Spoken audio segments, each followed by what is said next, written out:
This for fight for freedom, expression, liberty, death, you know, the launching happening, and still trying to get the freedom. So this is the expression of Black liberation, Black activism. So you have a sojourner troop over here, leading the Black people to the freedom. You have Frederick Douglass, Booker T, Washington. You have Carver here. My name is Yannyck Chaka from MoMA. I'm an artist, an activist too.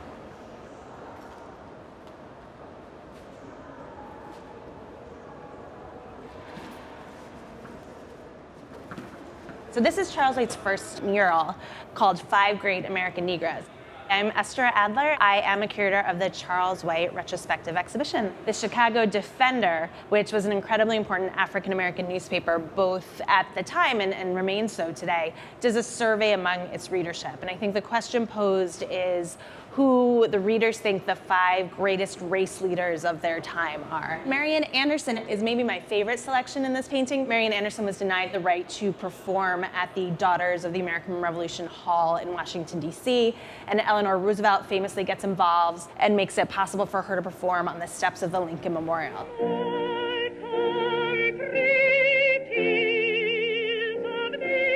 White has included her kind of fresh from the pages of the newspaper in this massive tribute to the accomplishments of African Americans in United States history. The thing that really strikes me is how unforgiving he was about layering. Like, he was really, like, he trusted himself a lot. Like, I wouldn't go as far in some of the parts he did with the eyes, but he was like, it's gonna look like an eye. Gosh, I mean, this part? Are you kidding me? This is when you know he's just flexing. I think a lot of people think you only use one type of tool to get this image. It's like, no, he must have used like 5 different pens for this. Different widths, obviously, different degrees of color. The furrow in the brow and that kind of look into the distance. It's like he's giving them space to process the world. I don't think he was trying to put a rosy face on anything. I think he was incredibly aware of the injustice and the suffering and that exact hardship of being Black in America, but I think he was also aware of the incredible resiliency and strength and I think will to change things that he certainly had and that he saw reflected in his community. I don't want no bald-headed woman. See to me, Lord, Lord, you better see to me. Charles White meets Belafonte when they are both young up-and-comers in Harlem, and they meet through this advocacy group called the Committee for the Negro in the Arts. And it's a group that's really aimed at changing the way that African Americans are presented and perceived in popular culture. This is a drawing that Harry Belafonte commissions White to make, essentially of him in performance. This is so good. It's kind of insane.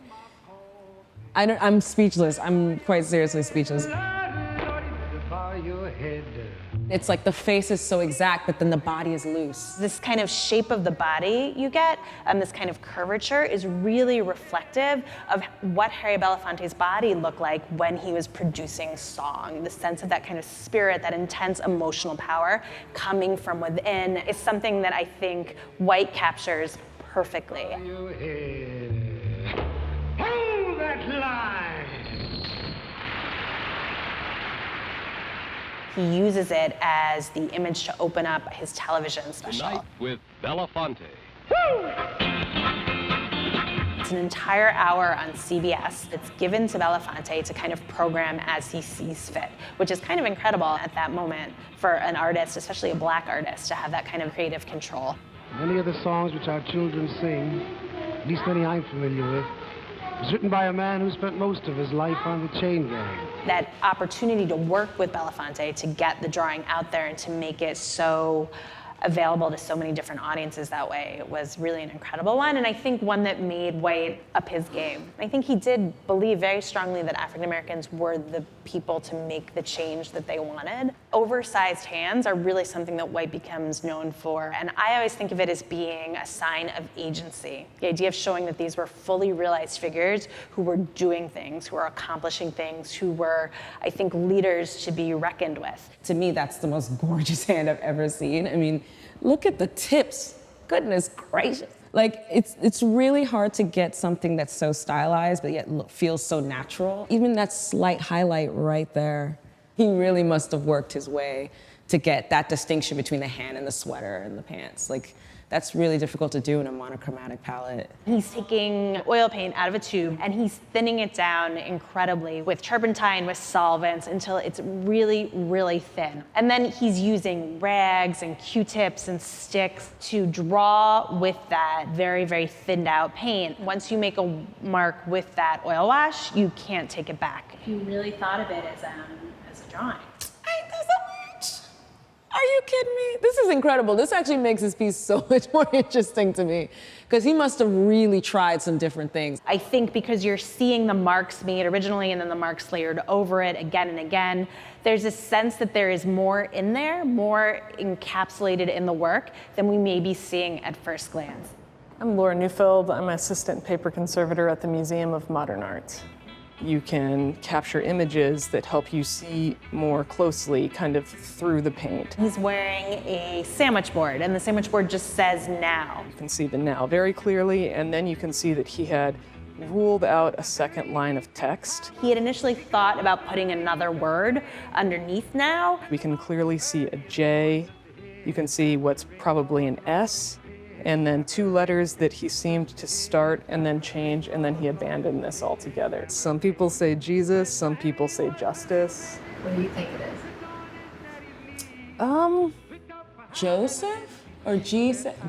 There was actually a source photograph published in a book that this image originally came from. It's called Black and White America, and it's by the German-American photographer Leonard Fried. And it was a book that he put together of lots of different photographs he had taken of African Americans in various parts of the United States. You can see right here the image of the Black Pope, or the figure who then White makes the Black Pope. It's the catalyst for what it's gonna become. And it's like, I'm not interested in this image. I'm interested in it going through the filter of you and what comes out of that, right? And all kinds of stuff gets attached to that image.